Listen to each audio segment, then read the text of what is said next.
बातमी आहे कोल्हापुरातून। लेझरमुळे कोल्हापुरातल्या एका तरुणाच्या डोळ्यात रक्तस्राव झाल्याचं समोर येतंय। तर कोल्हापूरच्या उचगावमधली एका गणेश मिरवणुकीतली ही घटना आहे। लेझर किरणांचा वापर त्या ठिकाणी करण्यात आला होता आणि लेझरची ही किरणं थेट डोळ्यावर पडल्यामुळे या तरुणाचा डोळा लाल झाला।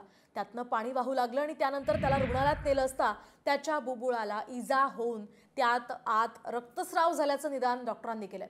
तर दुसरीकडे गणेश मिरवणुकीमध्ये बंदोबस्ताला असणाऱ्या पोलिसाच्या डोळ्याला सुद्धा लेझरमुळे इजा झाल्याचं कळतंय। त्यामुळे बंदी असताना लेझरचा वापर का करण्यात येतोय असा हा मोठा सवाल आहे।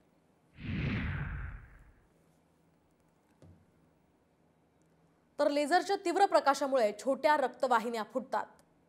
त्यामुळे लेझरचा वापर करणं टाळायलाच हवं। शिवाय रेटिनाच्या आजूबाजूला असणाऱ्या छोट्या रक्तवाहिन्या सुद्धा यामुळे फुटतात। तीव्र स्वरूपाचे लेझर लाईट्स हे टार्गेटेड असतात। त्यामुळे रेटिनाच्या मध्यावर हा लाईट पडल्यास डोळा भाजला जातो। नजर अंधुक होते किंवा कायमची दृष्टी सुद्धा जाऊ शकते। त्यामुळेच लेझरचा वापर करणं टाळायला पाहिजे।